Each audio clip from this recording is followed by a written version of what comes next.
Good afternoon, everyone. So lovely to see you, and welcome to this amazing event on nurturing roots, the importance of integrating land restoration in schools.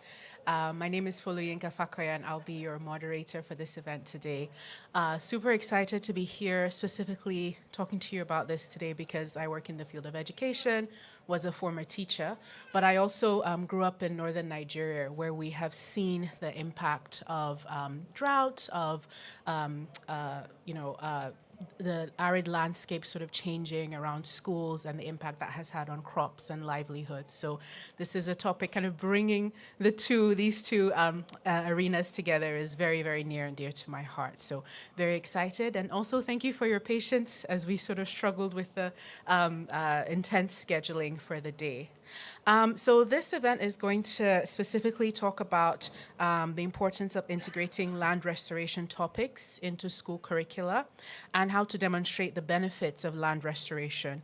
And we know that with environmental challenges like deforestation, soil degradation, and biodiversity loss, which are escalating and with increasing in intensity and in frequency, we know that it's really important for children, young people, and the younger generations to be very aware of and to also be actively engaged in land restoration, to see it as something, as a space where they're welcome and where there is space for them to participate.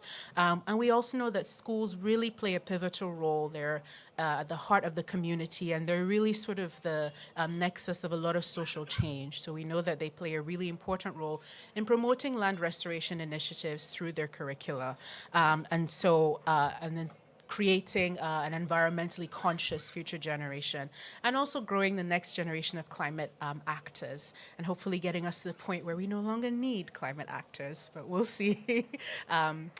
So without further ado, would like to welcome our speakers on stage. Very excited to have with us here today an amazing panel of diverse speakers.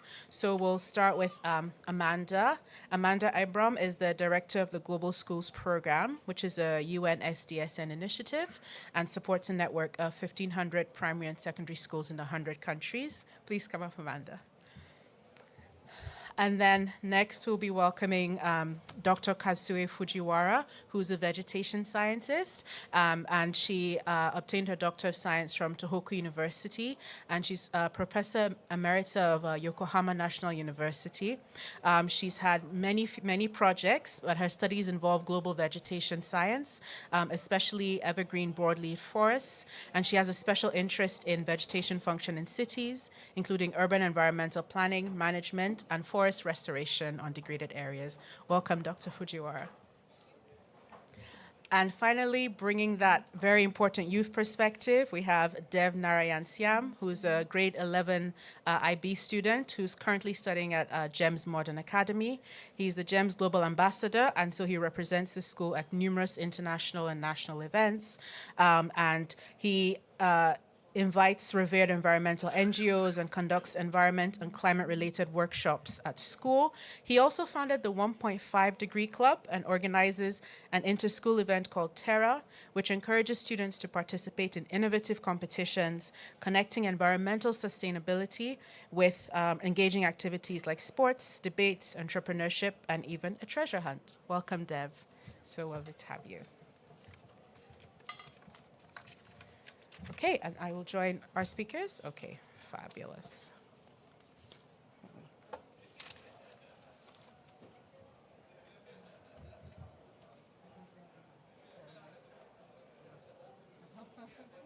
Thanks so much for sharing your mic with me, Dev. So welcome, everyone, and we're really excited to have you here today. So we're going to have sort of a brief discussion, hearing about your work, hearing specifically about the topic of integrating hearing specifically about the topic of integrating land restoration into schools and curricula, and then hearing a little bit about the partnerships that you engage in your work and how that has impacted your work and the success of your work. So we'll just start with you, Amanda. Can you tell us a little bit about yourself and the work that you do? Yes, hi everyone. It's really wonderful to be here. Really big thank you to the G20 Global Land Initiative for convening this panel of everyone together in this pavilion. And as she said, my name is Amanda. I'm the director of the Global Schools Program.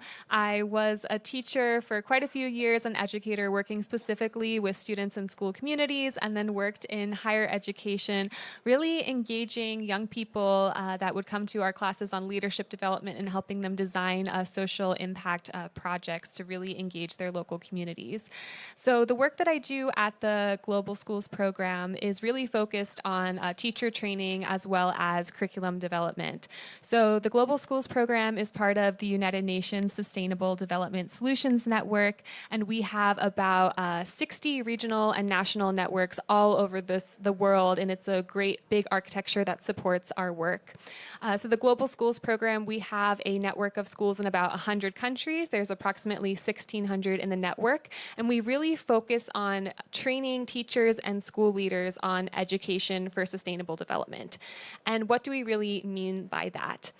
So when we think about education for sustainable development, we think about how do we give students the knowledge, values, and skills to really not only understand environmental and social problems in their communities, but how can they actually take action as future global citizens.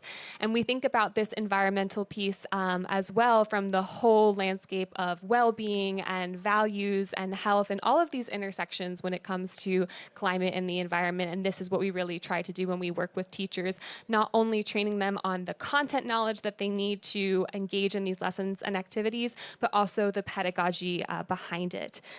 So we have to date reached over 20,000 teachers through our Trainer of Trainers model, as well as engaged 176,000 students in practical activities that really support sustainable development, either within their classrooms or outside in kind of the physical school environment, as we really believe in this whole of school and holistic approach, engaging the community as well. So that was a little introduction to my work. Thank you so much.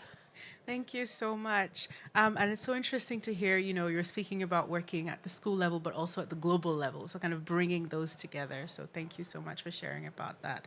And now over to you, Dr. Fujiwara. Could you share a little bit about yourself and your work? Okay. How many minutes can you give me? Okay. Oh, I mean, you have such a breadth of minutes? work, but we'll give you about 3 to 4 minutes. 5 minutes? Okay. 10 minutes? No, not 5 minutes. 5 minutes. Okay. I'd like to introduce, can you give me? Visual photo is important for the people. This is just, I like to introduce Miyawaki method for the restoration. So you can see the natural smiles, people smiles.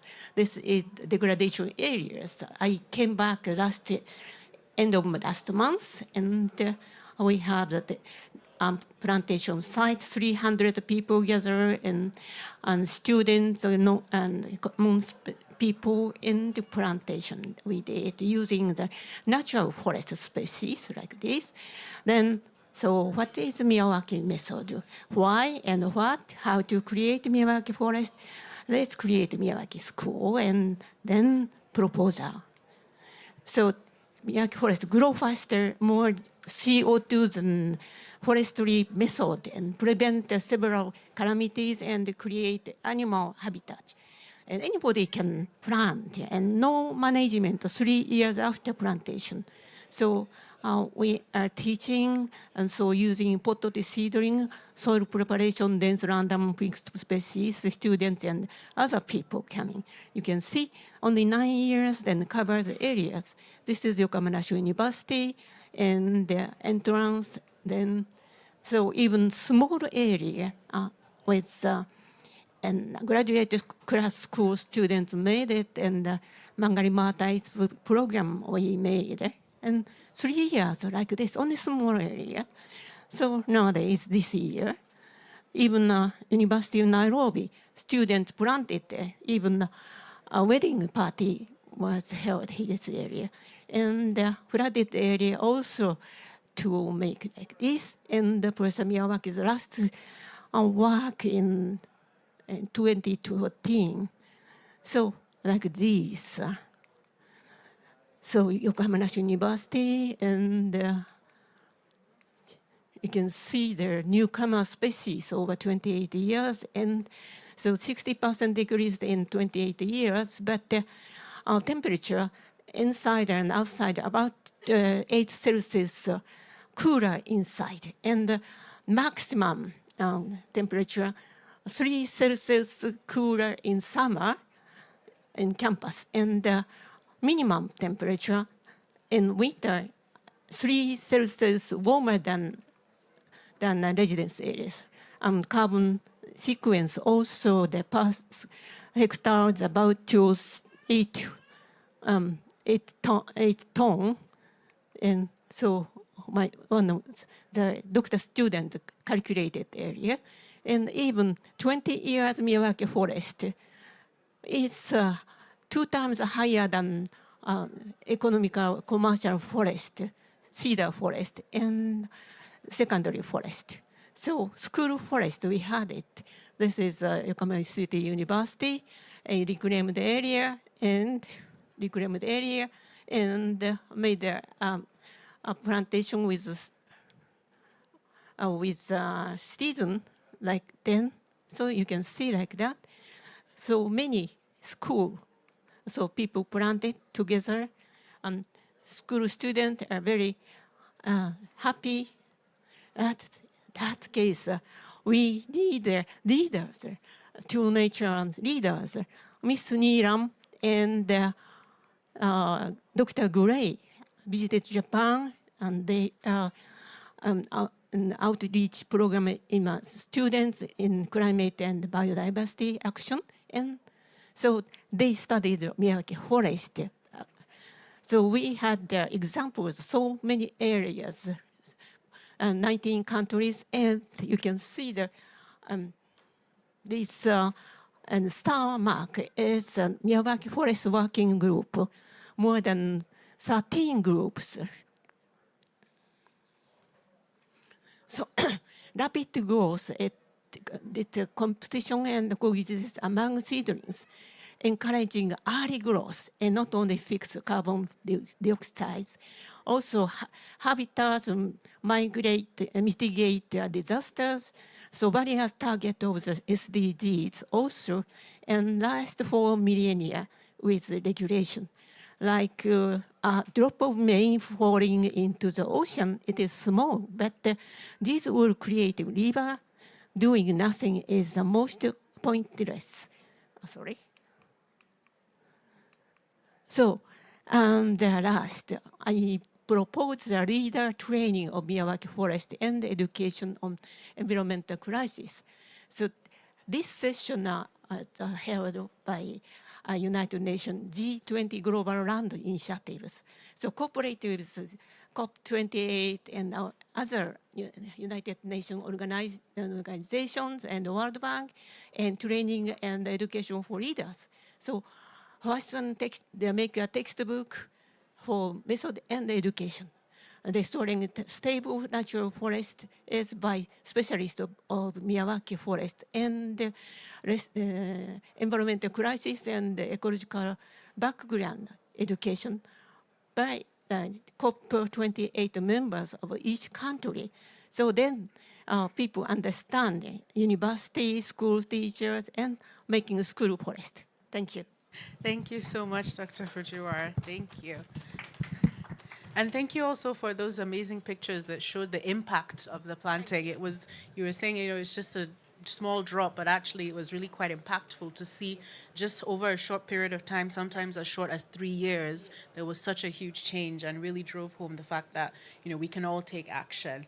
And over to Dev, who has been taking action even in his school and in your community. Please tell us a little bit more about what you've been up to and how that is going. Right. First of all, thank you, Philomena, for that amazing introduction. So yeah, my name is Dev Narayan Sham, and I'm a student at GEMS Modern Academy. I'm in year 11 in the IB Diploma program, and I am an I'm an activist, climate activist, and I've been involved in a lot of environmental programs and initiatives at my school. So my school is part of a network of is called GEMS Education, and what we do is, I mean, some of the initiatives that I've done in my school include this event called Terra, which I'm organizing, where we're including students from middle school and high school to participate in activities that link sustainability and climate to sports, treasure hunt, and debate. So this offers the students some sort of, it makes the whole climate and sustainability thing attractive to the students. Then a little bit about my work. I work as an intern at Fresh to Home, where I'm researching about the facilitation of regenerative agriculture in the MENA region. And I'll be speaking about that at COP28 day after tomorrow as well. So yeah, that's an introduction of my work. Short, sweet. Thank you. Thank you for that introduction and for the important work you do in just building an interest in young people and in land restoration issues and in taking climate action. And so now I'll circle back to you, and we're going to talk a little bit about, specifically the theme of this panel discussion, and I'm going to ask, how do you think we can harness the power of education to promote and integrate land restoration efforts in schools and universities?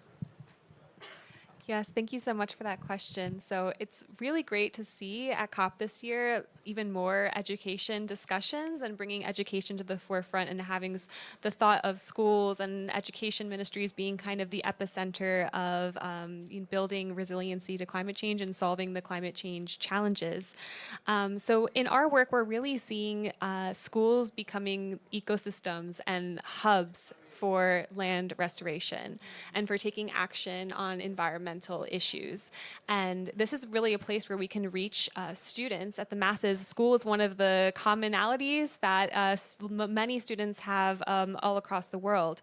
And in this case, the work that we do with teachers is really on not only educating them on how to basically understand environmental issues and teach these to students and engage them in behavioral actions, but how can we shift their mindsets to also helping teachers and school leaders understand that they also have a place in this fight against climate change. And that's one of the big things we see out of our teacher training programs is also this shift in mindset and teachers understanding that they also have a big role to play in society and they have a way to engage in this type of work. So getting back to the question, how really schools can be the epicenters of this and really push forward land restoration is through teacher training and also through curriculum programs as well. So we've seen our schools just integrate topics of land use into the stated curricula, things that they're already working with, from anything to art classes to science classes. Well, we've seen them do basically community action projects, wetland cleanups in Chile, reforestation projects in Kenya. And in one small example, we actually had a dance class act out how they could actually showcase reforestation through dance. So we're seeing these kind of small changes in curricula and teachers thinking about how to incorporate this into their school communities, but also thinking about how we can take this beyond the classroom and really making schools the epicenters of this work are different ways that we can kind of see land use in schools. Thanks so much, Amanda. And I really like how you brought in the example of the dance, because it just goes to show that across the whole curriculum, there's space, for integrating this topic in different ways. Over to you, Dr. Fujiwara. Can you share a little bit on your thoughts on how maybe specifically a particular program or something that you've seen in schools or universities to integrate the topic of land restoration? Actually, I surprised teachers and students. They don't know the COP28 and results. So every time I give the lectures about climate change, abnormal weather, and what happened, but they don't know so much. So that case, maybe cooperation with total countries and to make a sub-textbook and give to the university and schools, every schools too, because even teachers, they don't know. So we need training for teachers and also the students, both, and textbook will be good and easy and funny book for the students and how to do for the teachers. That's my question. That's a really good question as well. I think it goes back to what you were saying about integrating it, whether it's through dance, how to make it interesting for students. But then you raise an excellent point about also building the capacity of teachers to also teach on this and share information and be a resource for students as well. Dev, would you have anything to add there? Yes. So I think one of the most important ways to educate the kids is through experiential learning. So when we organize outdoor activities, I think the students feel a lot more connected to nature when they are performing those activities. For example, our school, we have recently we took out the kids for mangrove planting, and we've had a lot of students, I think over 20 students who participated, and we could see the amount of enthusiasm in the students, and they were really active, and they were helping the people out a lot. So I think experiential learning is really important. And that's also something that the schools should work on a lot more, because when the students get practical experience, they tend to understand a concept a lot better. And yeah. Thanks so much for that. And I think there's definitely a recurring theme across the different responses in terms of engaging the students in really a meaningful way and really making sure that the topic of land restoration hits home for them. So thank you so much. So I'm going to go back in reverse order. So starting back with you, Dev, can you share a little bit about the partnerships that you've had with at different levels in your work and what the impact of that has been? Yeah, so a school has partnered with a lot of organizations like EEG, Emirates Environmental Group. We recently had a workshop at our school where the students were encouraged. The students brought their waste tin products and cans from their homes, and it was recycled. We had a workshop on how they could encourage their communities to also adopt recycling habits. So that EEG has been really helpful. And another collaboration is with neutral fuels. So our buses at GEMS Modern Academy, they run on biofuels, which is supplied by neutral fuels, which basically converts the waste cooking oil from restaurants and hotels to usable biofuels. And through this way, our school has prevented emissions of up to 25 tons of CO2, and we have saved around 47,000 liters of petrol. So yeah, neutral fuels is an amazing partnership. And we've also partnered with EnviroServe, where as part of which we're holding e-waste recycling workshops. We have recycled around 2 tons of e-waste, and yeah, those were some interesting partnerships. May I have a question? Yes. How many schools do you cooperate in a country?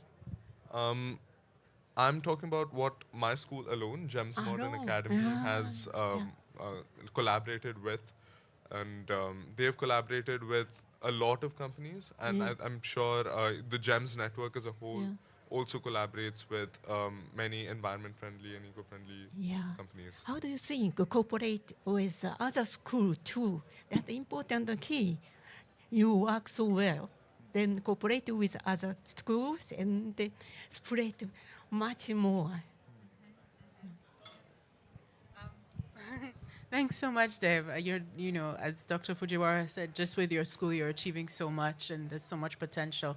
But Dr. Fujiwara, would you be able to expand a little bit on that? You shared, some of the universities you've worked with.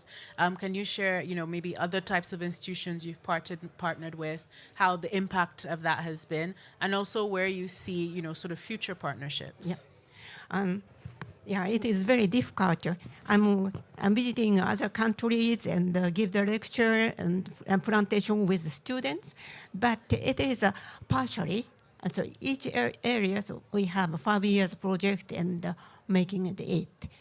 So if possible, this time, so G20 initiative will make some cooperation work, like in Europe. Next year, Paris has the Olympic, so Olympic will waste so much energy.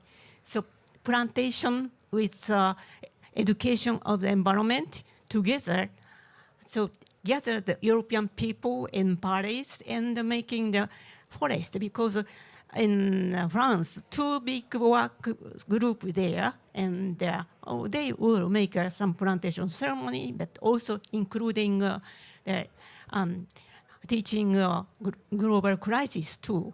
And also in the United States or some local areas, like very big areas, to make a symposium or plantation together.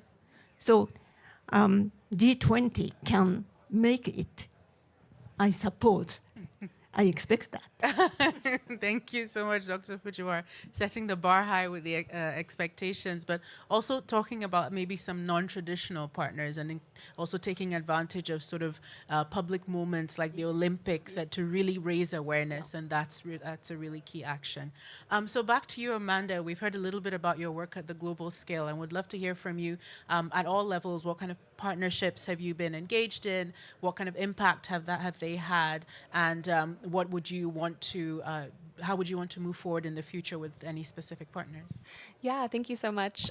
So starting maybe at the global level and then taking it down. So we have about 1,600 schools in the network, as I mentioned, and we really see each individual school that we work with as almost an individual partner, because each school is so different, each country context is so different. Teachers might need to get approval from school leadership depending on what they want to do in curricula. Some teachers have more autonomy than others. So we really believe in meeting teachers and schools where they are in their local and national context, and thinking about the national frameworks that they have and how they're able to really integrate topics such as environmental education or land restoration and more within their school structures themselves. And some schools are just starting out when it comes to these type of things, and some schools are extremely advanced and they're thinking about how do they dig in deeper and really do more for the environment. One specific partnership that was really wonderful for us was a partnership with the Mohammed VI Foundation for Environmental Protection in Morocco. So what we did with them is really try to look at these topics of sustainability and the environment at the Moroccan level. And we worked with them to do an assessment of their education policy documents as well as their national curricula to see basically where is sustainability already aligned. And from there, where can you really create interventions for teachers or other resources, or where can you really support teachers with enhancing parts of the curriculum that might be leaning towards environmental sustainability. And out of that partnership, what we saw was the impact that some of that research actually led into their new education strategy that they launched at the TES almost 2 years ago at this point, yeah. So I think we're looking towards those strategies as well. How do you work more with those country partners and create resources and training that is relevant to the communities and how we talk about these topics in specific communities? Can I just ask a quick follow-up question specifically on that partnership in Morocco? Is that something you'd be looking to replicate elsewhere? And what do you think, if any, was sort of the key driver that made that partnership successful? Yeah, it definitely is something that we would be looking to replicate in other contexts. We've done that in similar contexts, so if anyone wants to talk to me after, I'm happy to talk more. And I think the key driver was really an inclusive approach. We had about 80 different advisors and stakeholders from different sectors in Morocco, so we really got to have a lot of perspectives brought into the kind of the assessment that was done on the national frameworks. Excellent. Thank you so much. Yes. All right. So along with experiential learning, I think even research and innovation is really important. So it's important to inculcate the nature of innovating certain to come up with innovations and ideas among the students. And for that, our school has this program called EIP, or the Entrepreneurship and Innovation Program. It's for the high schoolers, specifically 9th and 10th, where the students will have to come up with innovative solutions related to the climate change and global warming. And certain really good ideas will be published in scientific journals. So I think collaborating with such scientific journals has also, widened this, has also popularized this event. Thanks so much for sharing that. And it's always interesting to hear sort of the real and practical ways in which young people are also, engaging and taking this work forward and who they're partnering with. So thank you so much to our lovely speakers for sharing a little bit about your work, your background, your partnerships, and sort of where you see the topic of land restoration being integrated into schools.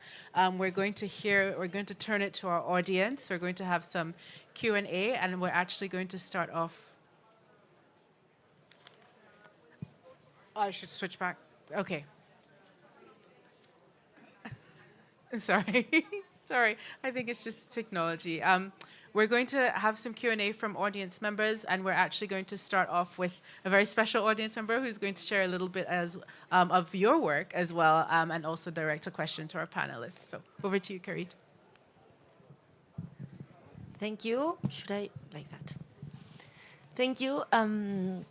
My name is Carolina. I'm from an NGO in Argentina, and we work on, it's called Eco House Global, and we work on ecological restoration and education. And I find this panel really amazing, actually, to bring both subjects together, because we've been working in this matter since a really long time, and we realized that we were telling students that they should actually learn more ways to live in harmony with the environment they were actually living in, and that environment was being rapidly destroyed, and they were losing their natural resources. And of course, in climate crisis context, this as well happening really fast. So we decided that we would also work on the land restoration, and I really appreciate what you brought up about taking the students to actually learn to do these activities, to experience these activities, because that's as well a way of building skills for a future that they can actually work on in a more harmony way with nature. So I think it's really, really important that both subjects are being brought together. In the end, it's all about bringing these new generations and these vulnerable generations as well, because they are the first ones that actually suffer this situation, more justice, more empathy, and more opportunities, because that's what it's all about. So thank you very much for the space. I was really interested in the method that the doctor presented. We really work in a similar way in Argentina. And I wanted to know a little bit more and how long you actually implement those projects together with schools. That's a school, yeah. From 1980s, we work with a school too. But before, we started from companies at first. So big company like Nippon Steel Company, electrician station company, Honda, and recently Toyota. So big company gather with us, but with student. And so school forest is independently, it is some particular leaders of the school who will guide students, and after plantation, so these teachers are making like a scientific group and measure the several things like animals and growth rate and several things.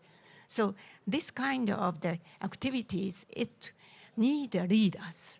So companies, they had the leaders. Then they develop all of Japan, and the schools, they develop their own school. But when generation changed, some deputy cut down the forest. That problem. So even so, we need to continue the environmental education related to the forest or plantation. So students participate in plantation, they enjoy very much, and they're interested in nature too. So for university students, I take the people to their nature. And why this kind of forest there, and this kind of the grassland here, always asking. And they are thinking, that thinking is very important. So this activity is very important, but we need the network and give such kind of education all, all schools. Then it will be nice. Okay? Thank you so much, Doctor. Definitely agree that it would be nice to have that kind of mentality and engagement in all schools all across the world, actually. That would make it would be a very different world if we had that. Any further questions from the audience? Please go ahead. Can you hear me? Can you hear me? Okay. My question goes to Dev, and I was just wondering, did working in nature restoration in your school influence your consumption practices? Please repeat the question. Did working in nature restoration in your school influence your consumption practices, or your practices or your way of living in general? Yes, for sure. So I'll give you an example. So we have this sort of dustbin in our school where we're categorizing the waste, and we've adopted the same practice at home, and we have different plastic bags or dustbins in our home alone where we're categorizing the waste. We put certain plastic bottle, recyclable plastic bottles in one bag. Then we put the Amazon courier bags covers in another. And then we put cardboard boxes or paper boxes in another. And we actually dispose them at recycling centers. And that's one practice that I have adopted at home that has affected my style of living. And earlier, I used to use scooters to go around close areas, but now I've started using my own cycle, and we've limited the use of transportation, and that's another practice that I've adopted. And,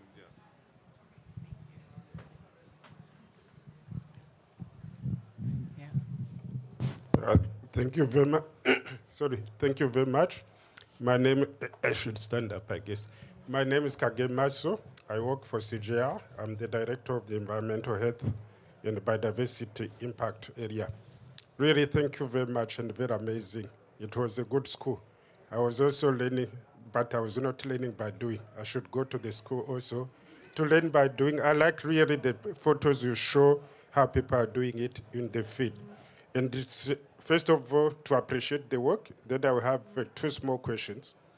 One is really the capacity building for teachers and so on. I think that has also to go to parents. The parents, even ourselves as parents, we need education. We think we know it, but we don't know all the time. It's something that I laugh at myself because you can have a fire extinguisher in your house. You have it, but it looks like something just to decorate the house. Most of us don't know how to use it efficiently. The same thing as a parent need to be trained. And I was thinking in your training program, if there could be a possibility of having landscape school. For farmers like ourselves, we talk about farm training school. Can we also have landscape training schools for people to learn how to get things done? Now, I introduced myself and I did refer to biodiversity. I would also like to find out what kind of effort you are doing in terms of making sure that as you train the students, the teachers, and everyone you try to help, how you integrate the aspects of biodiversity into it. Because we need to avoid maladaptation, as people have been saying. We need to build the biodiversity if we want to be resilient enough. Then I used to work as a regulatory officer. And in one of my projects, the key was to train countries to make sure that they can be able to implement better quality control for agricultural inputs. And we want to make sure that it's also included in the school programs in terms of knowing what we select. When I started talking to policymakers, the thing they told me was it takes forever for us to amend the curricula. So we don't see this happening. We can talk about it, but it's very difficult to get it integrated. Here, what I want to ask you is if any one of you has been involved in terms of policy discussion to see if we have to change to amend the curricula, what kind of policies we need in place to be able to fast track. We are behind, it's far overdue. How can we also talk to policymakers for actions? Thanks. Thank you so much. That was such a complex question. It's multiple questions with different layers. But I think we'll start with you, Amanda. Yeah, just I'll respond to a few things. So the point about parents, I think that's so important to also get parents engaged. It's something we encourage our schools and teachers to do as part of the training. Part of the training talks about how you can be an advocate not only in your school community and building a movement across your department, but how you can kind of take this outside of the classroom. Just to share a quick example, one of our schools in Pakistan, they did a lot of engagement activities on health and how that intersects with the environment as far as air quality. And what ended up happening is many of the parents actually quit smoking after the advocacy activities that the students were doing in the community. So I think we just need to encourage that a little bit more. And then maybe jumping to the last point on policy and curriculum. Yeah, we're doing a lot of work trying to partner with either departments of education or ministries to think about this more from a broader lens, I would say. And each country is so different when it comes to curriculum. Some have more of a centralized system, some are decentralized. So I think that's the challenge because every country works in somewhat of a different way. Some countries have a general framework and some have a specific national textbook that you have to adopt. So I think to just continue that advocacy and just understanding the system that you're in is just really important when we're pushing towards policy and curricula changes. So much. Dr. Fujiwara, do you have anything to add? Participating in the plantation ceremony with the student and the parent both. And they can communicate themselves. And also before that, teachers should give some lecture about the environmental crisis. So then the next step is students should research with teachers about the biodiversity. So when seedlings can grow well, then what's the different insects and soil animals and also birds visiting that plantation areas, even 3 years, students can see it. That case, naturalists like you, we need a naturalist and give the lecture and work together to check the biodiversity or animal and soil animal diversity. Then we can check the environment from the indicator of biodiversity. So then students graduate and school, then later they can come back as homeland. So what kind of the nature came back? So it is important key for the education too. Participation and follow the growth rate with biodiversity. Thanks so much. Any thoughts on curriculum and integrating? No. Okay. I think also because you're coming at it from the angle of student engagement and kind of that kind of thing about encouraging students to be interested in the topic. So I think coming at it from both sides, both from the curriculum side and from the student interest side, is hopefully where we build that synergy that leads to sustained action and impact. If there are one more question, please. My name is Lilian Namala. I'm from Uganda with Climate Justice Africa. I'm intrigued with the conversation that we are having here, and I like that we have flipped the pyramid and we're starting with the student involvement in these activities. So coming from a country where the curriculum could have a little bit of climate awareness and education, but then like she emphasized and said that we need to train teachers to understand this information, because the biggest gap that we have when it comes to climate is information, especially for Africa. We lack the information. We just do things the way we have been told to. So what are those simple strategies? Because we do have gems as well in Uganda, but it is for the minimum population. So how do we get this down to the other vulnerable communities and schools? What are those strategies that really can help us pass out this information and educate the teachers themselves? Yes, go ahead, Amanda. Yes. Yeah, I'll go ahead. You said you're from Uganda? Okay. So actually, we have a publication coming out in January where we're going to feature different case stories of teachers. And we have one specifically from one of our individual schools that was working in Uganda, even during the shutdown. So I encourage you to look at that and see how they were able to engage on these topics, even when schools were closed. But just specifically to go back on the teacher training and how we can reach those communities, I think we need a really big creativity in sharing this. There was a UNESCO survey that of over 58,000 teachers that showed that the majority of them really want to teach about climate and learn about that, but less than a third of them actually know how or where to start or where the resources actually are. So what we're doing is we've actually translated all of our content onto mobile platforms, onto WhatsApp to be able to disseminate this out, and also in other digital type of mechanisms to really be able to reach as many people as possible. And then trying to think about just small changes we can make in the classroom setting, whether just thinking about a current event or thinking about particularly how do you relate this topic to the physical environment inside or out of the school. There's a lot of small things we can do to think about integrating these into the teachers day to day, even without kind of upheaving everything that they have to do in the school. So. Hi, how are you? Thank you so much for this panel. My name is Manuela. I'm from an NGO, the name is Eco House. And I would like to ask you, because we have a network of schools for sustainability, and we work a lot in Argentina, in the territory. We also have a platform with a lot of resources for the teachers to start practicing the environmental issues in the classrooms. But my question is, how do we can work with schools that they don't even have electricity or they don't have access to basic things? That is something that happened in the undeveloped countries and happened also in the territories that we visit in Argentina. You want to?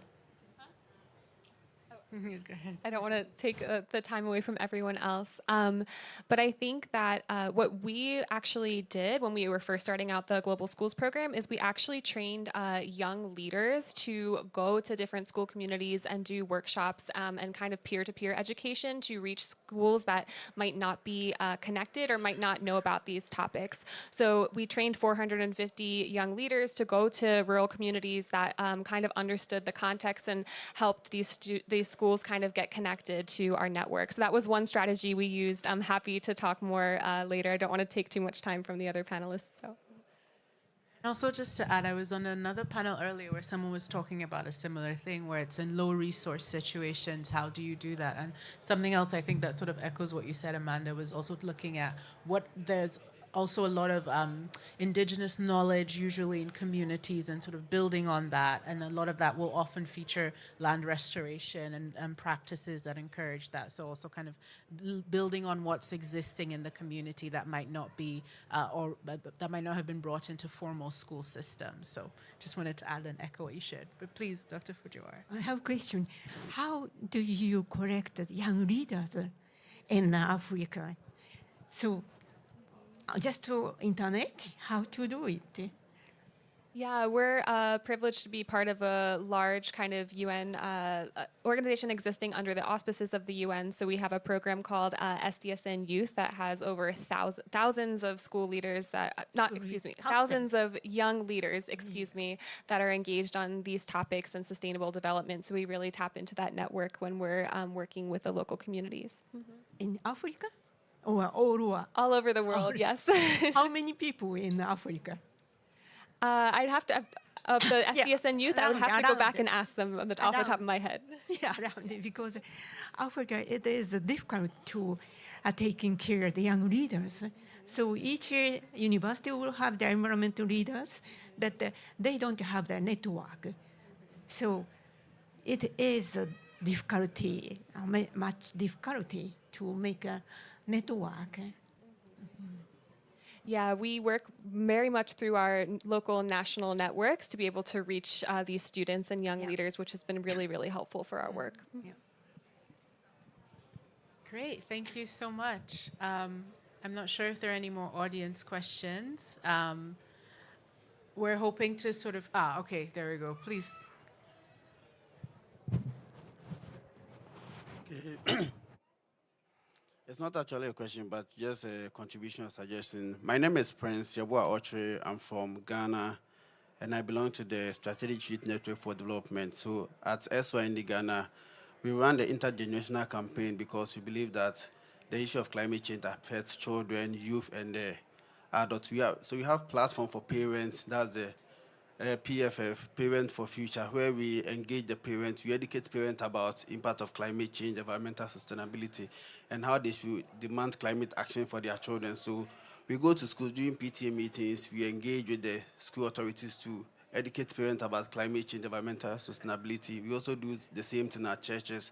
And also we also have a youth platform whereby we also do climate education, awareness creation, for the youth. And we also have the C4C campaign. With the C4C campaign, we go to the various schools, we educate children about impact of climate change, waste segregation, environmental sustainability, how they can develop products out of waste and other activities. So basically, this is the three-approach that has been adopted by my organization, and I'm glad I have participated in this workshop. I've learned a lot, and I believe I'm open for partnership so that we can learn more and exchange more so that at the end of the day, all of us can contribute to the common goal. Thank you.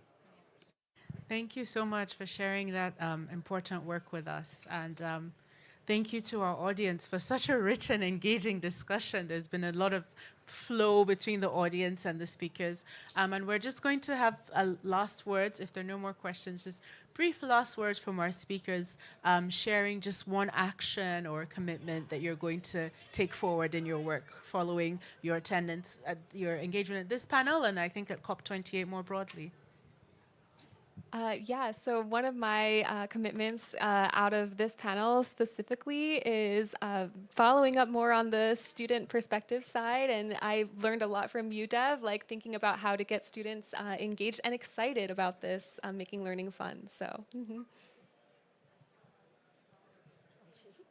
I like to say, just to restore the forest in your region, in your school, in your affiliation, so only mini forest is enough. Then it will become the small raindrop to the river and to save the global climate too. Okay, so one message that I have is that while the society is trying to combat climate change and global warming, I think schools must exemplify change, because when schools take an initiative that sort of creates an environment for the students studying in that school to adopt those sustainable practices and habits. So when a school undertakes a certain activity within the school, the students studying in the school get inspired, and they would like to they adopt those practices and then carry it wherever they go, which again inspires a whole new audience of people. So I think that my message is that schools must themselves take an initiative to inspire the students about adopting sustainable practices. Thank you so much for those last words and messages, and really looking forward to maybe reconvening at COP29 and seeing how far we've gotten. Hopefully we'll see more impact. Many thanks to our amazing audience members and also to Carolina for the amazing engagement. This was a really great and productive conversation. I hope you enjoyed it and learned as much as I did. A big thank you to the G20 Global Land Initiative for hosting this event, and also for the Land and Drought Resilience Pavilion for hosting us. And yes, I hope you enjoy the rest of your afternoon, and thank you for joining us.